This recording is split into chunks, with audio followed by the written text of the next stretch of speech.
Today we'll be reading Justin's Pumpkin Patch Adventure and A Thrilling Dinosaur Race by me, Tamika Prince.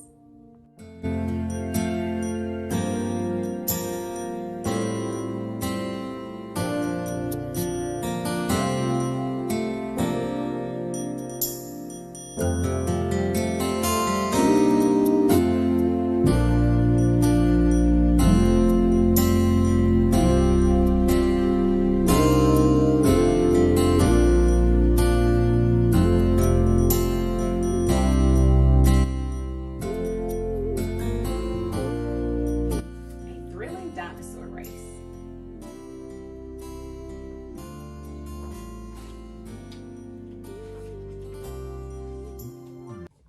It was a beautiful day for a Dinoland adventure in the Prince family house. The sun was shining brightly through the big windows. One dino, two dinos, three dinos, four dinos. Look at all my dinosaurs, Jackson sang, showing off his dinosaur collection. Soon it was time for family dinner. Everyone gathered in the dining room. Kids, why don't you go set the table? Dinner is almost ready, said Grandma. Okay, they all agreed. That gives me an idea, said Jackson. I'll be right back. He ran upstairs to get his dinosaur costume. It was his favorite thing to wear. On his way back down to help set the table, Jackson said, "Welcome to Dino Land. Here comes the king of dinosaurs, the T-Rex. He is ready for action." Jackson spun the T-Rex toy around. His huge tail whirled around the table. "Look here," Gabby said. "Watch me roar and explore." She played with the Triceratops. "Did you know that the Triceratops was a herbivore?" Gabby said. "What's a herbivore?" asked Joshua, Jackson's baby brother. "Oh, I know," Jackson said. "A herbivore is a creature that eats plants." "That's right," said Gabby. "Maybe the Triceratops can join our family dinner and eat all the salad." The kids laughed.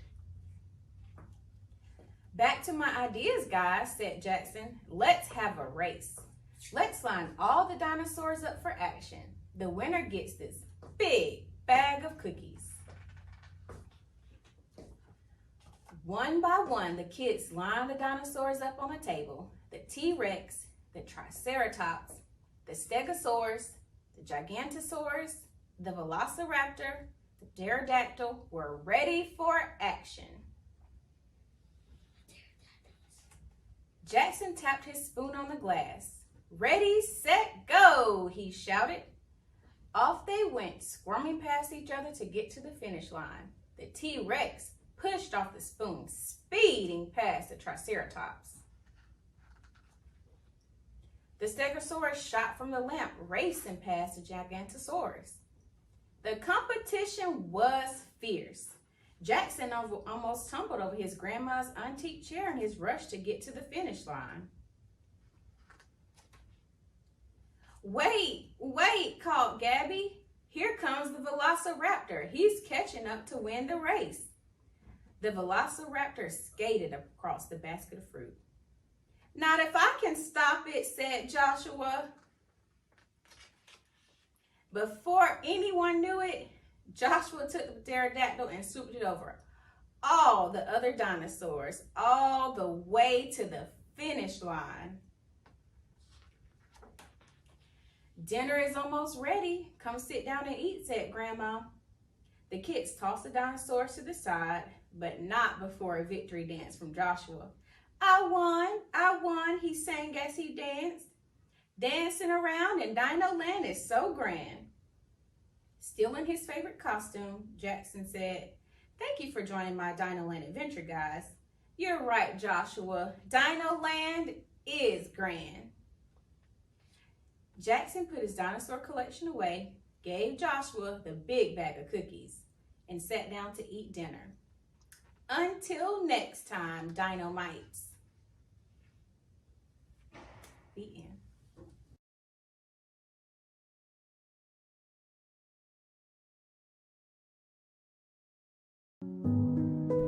It's no doubt in my mind that God is doing something big, something wonderful, something amazing, something spectacular in your life. I pray that you will not only allow me to be your pastor today, but speak prophetically into your life. God is getting ready to do something eyes have not seen nor have ear heard of. He's getting ready to bless you in such a way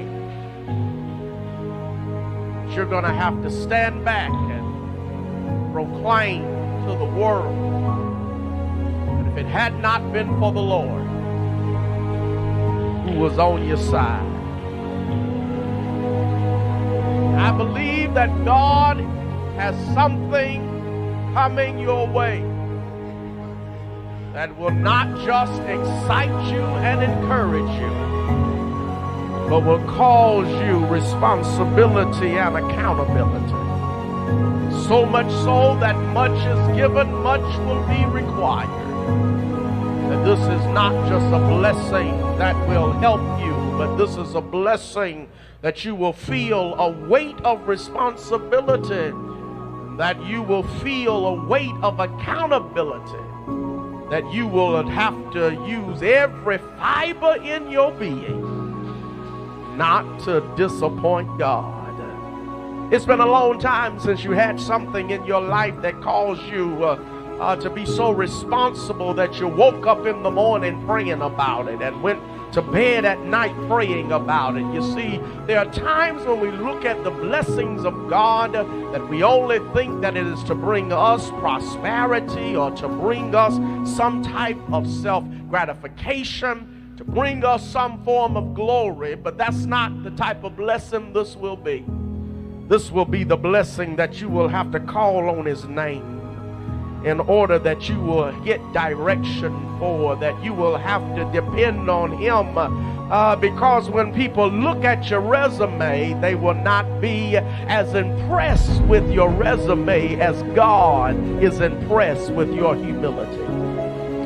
Your humility will bring you into places, will bring you before people, will bring you into opportunity that God says that many are qualified on paper, but you're qualified in your heart. And when you're qualified in your heart, God puts you on a path that allows you to get ready for what is to come.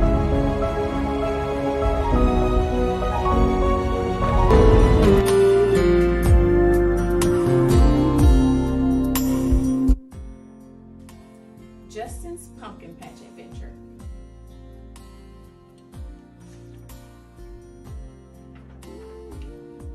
Bright and early Monday morning, Justin went to school and sat in the yellow chair with his name on it.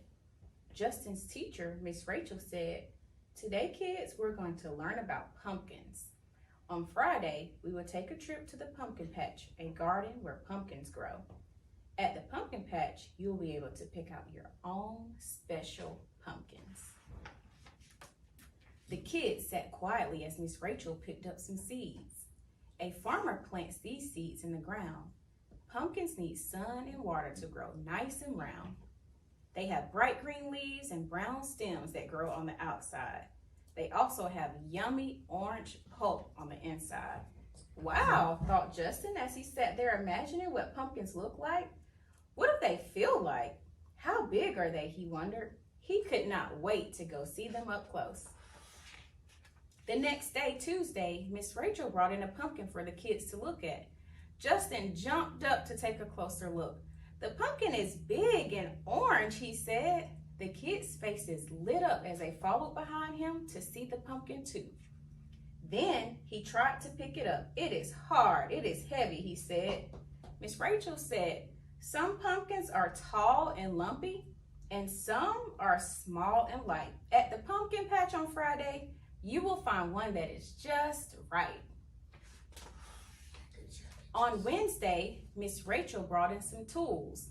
She said, "Today, I'm going to use these tools to cut in the pumpkin and give it a silly face." So they all gathered around in a circle and they watched Miss Rachel cut out small pieces little by little. It has triangle-shaped eyes, a circle-shaped nose, and a jagged mouth. Can you show me one of your silly faces, she said.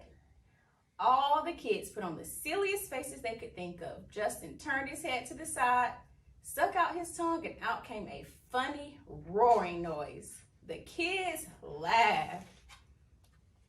Then it was Thursday.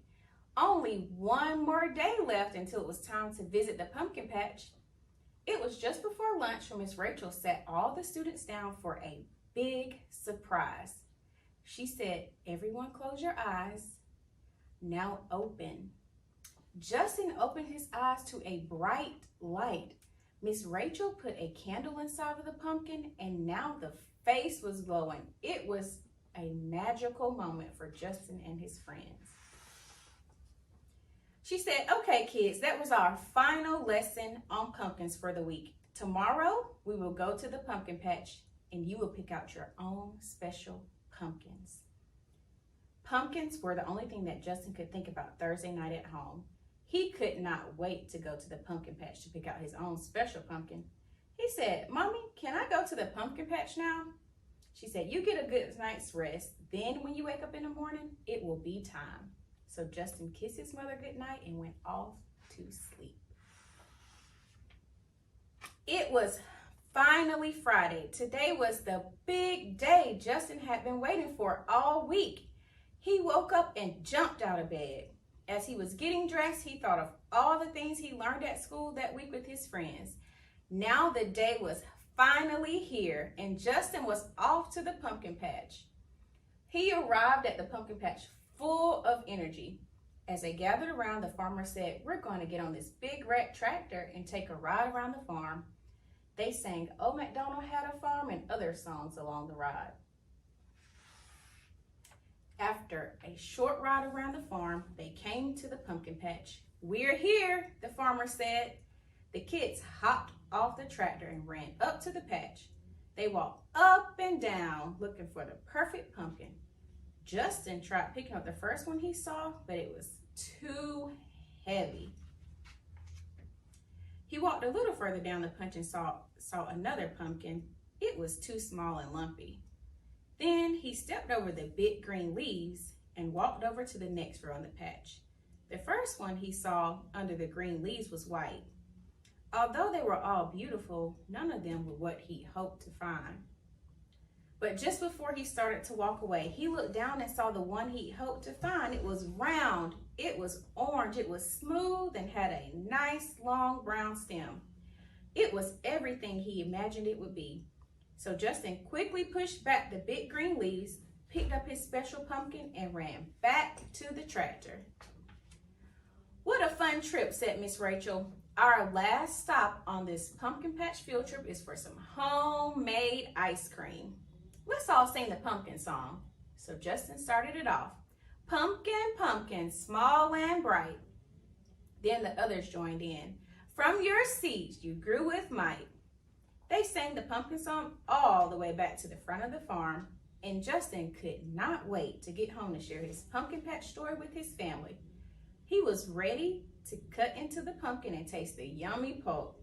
His first field trip to the pumpkin patch was a fun time he would never forget. The end.